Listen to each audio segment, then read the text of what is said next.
falta de comunicação, abandono paterno e uma personagem que quer parar em outro mundo por conta que todos à sua volta não têm nenhum sentido de urgência. Olá, meu nome é Esté, seja muito bem-vindo ao meu canal e hoje você vai assistir comigo uma obra que nos traz vários temas importantes de maneira bem controversa.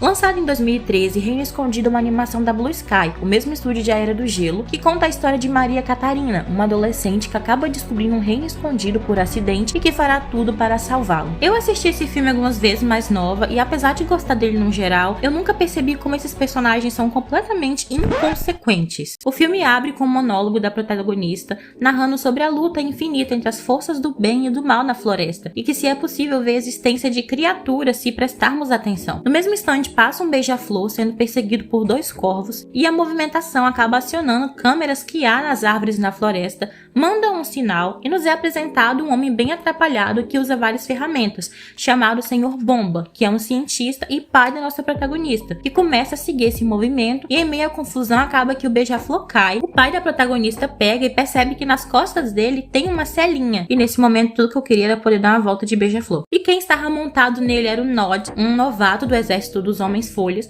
que estava sendo perseguido em meio às árvores pelos cavaleiros que montavam os corvos, os Bogans. Gente, eu não sei onde vocês moram, mas na minha região... na minha região, Bogans é outra coisa. Eu vou tentar ser madura. Eu sou uma mulher adulta. Eu vou falar isso sem rir. E para ajudar o Nod, chega o general da guarda, o Ronin.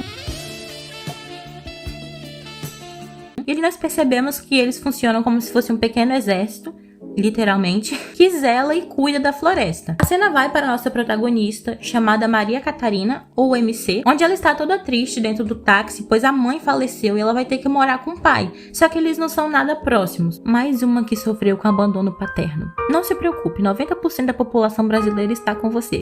E nesse exato dia em que ela está chegando na casa do pai, é uma data muito importante, pois é o solstício de verão, que acontece a cada 100 anos, onde a rainha Tara, que é a rainha dos Homens-Folha, como eles são chamados, escolhe uma herdeira para continuar com a vida da floresta, através de uma cerimônia onde ela escolhe um botão, como se fosse de uma vitória régia, e dele brota a essência da nova rainha, pois a vida dela é que é responsável pela saúde da floresta. E a luta que vimos no início foi os Bogans tentando descobrir o local dessa cerimônia. Pensando nisso, o Ronin estava muito preocupado em ser uma cerimônia pública, ele queria algo fechado para garantir a segurança dela, e entre eles dois ali tem um clima gostoso, tem uma tensão ali.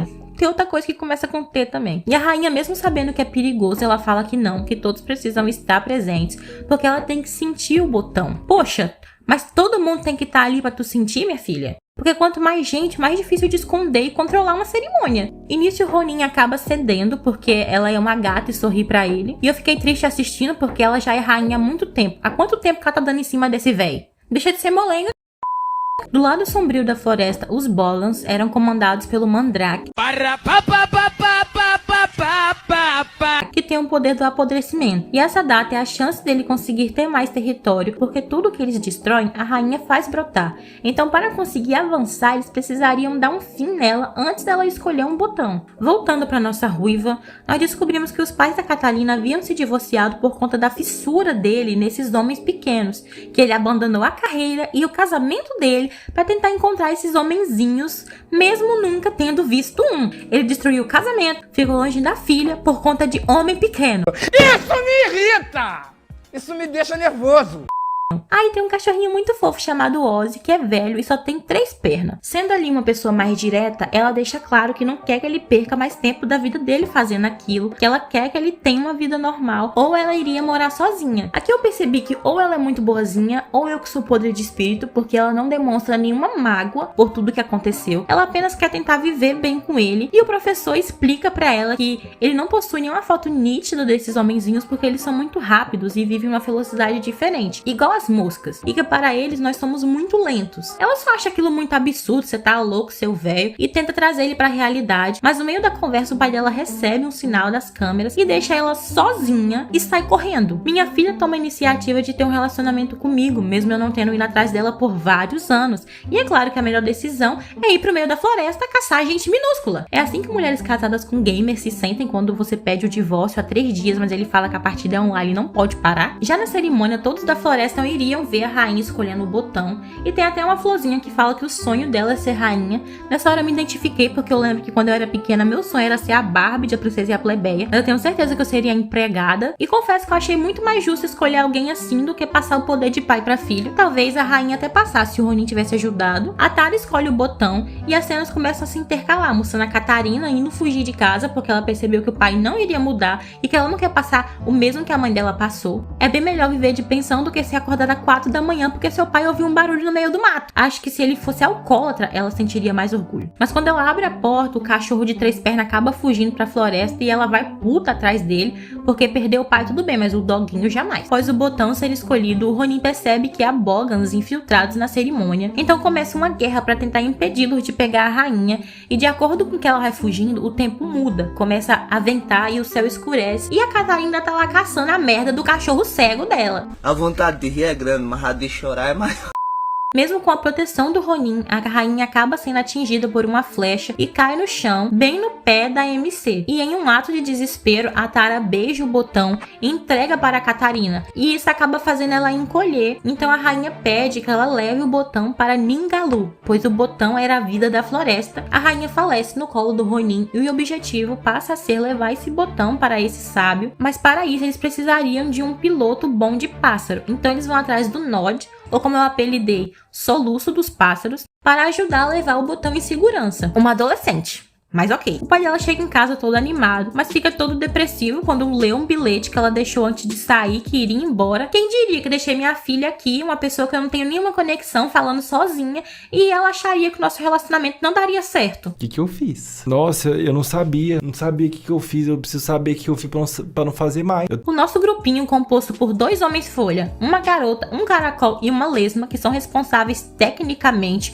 por manter o botão úmido com gosma, eles voam em direção ao refúgio e passam por uma parte da floresta que já está completamente morta pelo Mandrake, porque sem o poder da rainha não tem como a floresta rebrotar. Então o Ronin fala que eles vão dar a volta, mas o Nod incorpora o hétero top, que ele tem que mostrar que ele é diferente, que ele tá todo fogoso porque viu uma menina de fora, igual os meninos da escola quando chega uma pessoa nova. Então ele fala que ele não tem medo não e que ele quer ir ali mesmo. Ele não escuta, avança com o pássaro, nisso eles são perseguidos e acaba que a Maria Catarina ela cai do pássaro e quase morre perseguida por um rato, e uma lesma que estava indo junto com eles começa a fazer rivalidade masculina com o Nod para ver quem vai ficar com a MC. Uma lesma. Que nojo. Tá aí a prova que a autoestima do homem nunca é superada. Corta para a cena do Mandrake, onde ele ameaça um sapo que dava emprego para o Nod nas corridas de pássaro para que ele conte onde estão levando o botão, e ele acaba contando porque ele é boca frouxa. Nossos viajantes chegam no sábio, que é uma lagartona amarela, parece um Cheetos, que de sábio não tem nada, e eles vão até os anéis do conhecimento para achar uma resposta de como fazer esse botão florescer sem a rainha, onde tudo o que acontece de mais importante na floresta fica registrado em vários pergaminhos, e através disso eles descobrem que o botão precisa florescer sobre a luz da lua cheia no ponto mais alto, e quando isso acontecesse a MC conseguiria voltar para casa. E isso o Ronin acaba chamando o Nod e fala: ó, seu moleque de merda, a gente tem que proteger esse botão a todo custo, senão todo mundo vai pra vala. É pra você vigiar ele o tempo todo. E o guri está reclamando, mas fica ali vigiando até ele ver a Catarina. E a menina mal chega perto dele e a primeira coisa que ele fala é: vamos pra um local mais privado? Ele simplesmente deixa o botão e sai como se segundos atrás ele não tivesse recebido uma ordem de cuidar da sobrevivência de toda a população do mundo dele. E ele deixa tudo isso de lado por conta de uma menina padrão que ele acabou de conhecer. Como você é burro? Qual o problema dos héteros desse filme? Até agora não tem um personagem masculino normal nesse canal. E ele saiu do próprio posto pra mostrar pra ela um viado. Um viado. E ela fica toda surpresa e olha a cara dele de quem venceu, pensando: agora eu vou macetar. Eles começam a dar a volta em cima do viado. Ela acha sensacional, mas gente, voar no beija-flor era muito mais legal. Só porque tava sozinha com ele, tava se fazendo, né? Ah, para de ser besta. Com todos distraídos, o Mandrake invade o refúgio da lagartona, leva o Brotin e as lesmas junto porque elas têm que cuidar do botão. O Ronin fica puto por 5 segundos e a trupe já bola um plano de como se disfarçar para entrar na região do Mandrake. Você percebe qual é o problema desses personagens?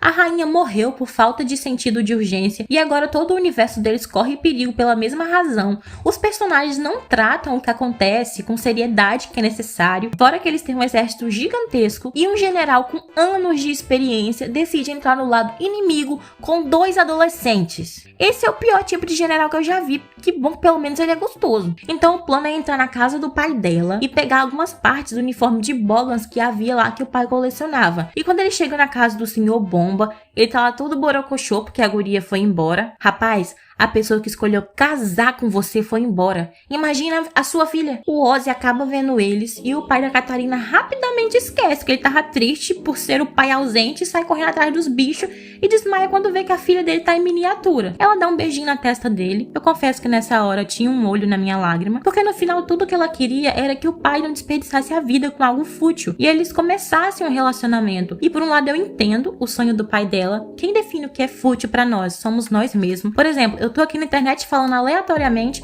mas é algo que eu sempre quis fazer e provavelmente é a maior idiotice pra muitos. Mas a diferença é que ele esqueceu do mais importante, que é a família dele. Eles vão embora, mas antes de sair de casa, ela marca no mapa onde é o esconderijo real dos Homens-Folha, porque o pai dela vivia caçando, mas eles sempre guiavam o pai dela propositalmente para o lado oposto da floresta. A galerinha da pesada entra no ninho, o Ronin é usado como isca e nosso casalzinho foi atrás do botão e das lesmas Bob e Grob. Nós temos um machismo ali que não pode faltar. Isso me segura direito, rapaz. Parece uma garotinha. Nosso general gato tem um embate com o Mandrake e infelizmente ele não lutou usando uma JBL. Nessa cena teve uma hora que eu rachei o bico porque o nosso vilão pergunta quem ele trouxe pra ajudá-lo, quantos Homens-Folha ele trouxe. E quando ele percebe que foram 2 adolescentes, eu não aguentei. Nosso funkeiro dá um grito da independência que aciona um exército colossal. Obviamente eles são encurralados e o Ronin se sacrifica para que eles possam fugir com o botão. Meu gostoso não, porque não sacrificaram a lesma, ninguém liga pra ela. Eles fogem no pássaro do Nod e o pássaro do Ronin fica lá, gente. Foi tão triste essa cena. Essa é a prova que o beija-flor aqui é o cachorrinho do mundo dos Homens-Folha. Voando, eles chegam na cerimônia onde o botão vai se abrir e o Nod fica todo tristonho porque quando o botão abrir, a Catarina vai voltar pro tamanho normal. Aí já fica mais difícil, né, ter um crush. E quando eles vão se despedir ali antes de tudo dar certo, eles dão um aperto de mão. Um aperto de mão depois desse rolo todo, gente. Esse filme tá sendo resumido em homens frouxos e abandono paterno. O broto começa a florescer na luz da lua, mas os morcegos do Mandrake chegam e bloqueiam a entrada da luz na caverna da cerimônia. Então temos mais uma cena de ação com um embate entre homem versus Bogans. E a MC ela quer ajudar a lutar e o sábio lagarta Cheetos explica pra ela que ela só vai crescer de novo se ela estiver ali quando o botão abrir. Ela rebate dizendo que quer ajudar e nesse momento temos o ápice do filme, a hora filosofada, onde nosso Cheetos pergunta pra ela: mas quem abriria mão de tudo por um mundo que não é seu? E a resposta dela é: meu pai abriria mão de tudo. Gente, era pra ser algo feliz, era pra ser o ápice do filme, algo assim, é o momento, mas eu só fiquei triste, eu fiquei muito triste por ela, porque ela literalmente sabe, meu pai abandonou por isso, então ele vai fazer tudo agora pra ajudar. Rapidamente ali então, ela teve um plano, e ela monta no beija-flor e poca atrás de uma câmera pra fazer o pai dela conseguir olhar pra ela. Só que ele começa a desmontar o equipamento, falando que ele tem que parar com aquilo, que só quer recuperar o tempo perdido com a filha dele. Só que quando ele olha pro mapa da mesa dele, ele percebe que tem um local marcado que não foi ele que marcou. Então a ficha dele cai, que a filha dele realmente esteve em miniatura, que não era uma alucinação dele. E vai correndo atrás da Catarina. E na hora que ela está para ser atacada por um Bogan, o doguinho chega, pula e salva ela. E pai e filha tem um momento ali de 3 segundos, onde cada um se desculpa por alguma coisa. Ela se desculpa por não ter dado credibilidade ao trabalho dele, que consistia em caçar uma sociedade avançada de seres humanos em miniatura durante a vida toda dele. E ele pede desculpa por ter sido um pai ausente. Praticamente fala isso, me desculpa por ter sido um pai ausente. É muito difícil falar algo sobre o pai dela, porque ele tem trejeitos fofos de pessoas legais, mas ao mesmo tempo ele simplesmente esquece de tudo quando se trata dessa obsessão dele por esses seres minúsculos. E a gente não pode relevar isso, não é saudável esquecer da sua família, as pessoas que são importantes pra você tecnicamente, por conta de algo que você gosta ou por conta de algo que você acredita. É o que nos torna humanos e também nos torna seres individuais, mas ao mesmo tempo você tem princípios na sua vida e esses princípios devem ser a família. A família é importante para todos. E nesse filme eu não vejo a família sendo tratada com a seriedade que precisa. Ele não trata a filha dele com a seriedade que é necessário. Poxa, é o seu filho. A responsabilidade da vida dele está toda nas suas mãos. E ele não entende isso. Ele trata com mais carinho o trabalho dele do que a própria família. E é por isso que ele ficou sem uma. Em toda aquela confusão que estava acontecendo, o Mandrake consegue chegar no botão e o Ronin aparece todo ferrado pra ganhar tempo e apanha mais um bocado. Esse bichinho apanha nesse filme, misericórdia. Deve ser por isso que é o general, porque se for pra bolar plano estratégico, não é com ele não. E o pai da protagonista chega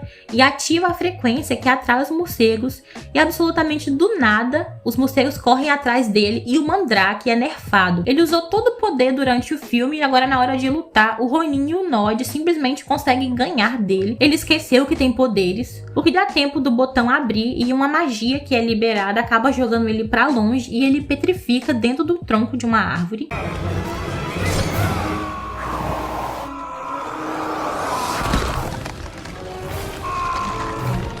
Tudo começa a rebrotar e a memória da rainha escolhe uma criança pra governar o reino.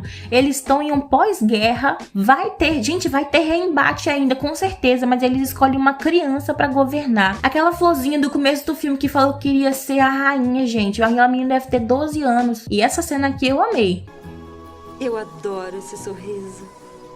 Que isso? Até no pós-vida? A MC volta pra casa, mas antes disso nós temos nosso tão sonhado beijo. E quando ela volta ao tamanho normal, o pai dela finalmente fala que acreditava que se ele provasse que aquilo existia, tudo voltaria ao normal, que a mãe dela voltaria pra casa e eles seriam uma família normal de novo. Mas meu anjo, não é assim que as coisas funcionam, tá? Os anos se passariam do mesmo jeito, e mesmo que talvez você conseguisse provar isso no futuro, elas duas já teriam uma outra vida de outra forma. Então tenha seus gostos, mas de forma saudável, porque se ficarmos muito focados no futuro, de conseguir provar alguma coisa, de provar que você consegue, você acaba esquecendo o presente e de aproveitar o que é importante agora, porque são coisas que não vão voltar. Carai, fisolou feio. No final se cria uma amizade entre os Homens Folha e a família da MC. Tanto a Maria Catarina quanto o pai dela ficam igual dois lunáticos, usando aqueles equipamentos estranhos na cabeça no meio da floresta. E o que eu aprendi com esse filme foi: o diálogo é bom, a terapia também ajuda, mas o inseticida nunca falha. E pro final e não menos importante, se você gostou desse vídeo, que deu muito trabalho pra fazer... Cala a boca, galo! Se você gostou desse vídeo, se inscreve aqui e deixa um comentário pra mim, porque isso demonstra que você... Ah, você vai virar ensopado!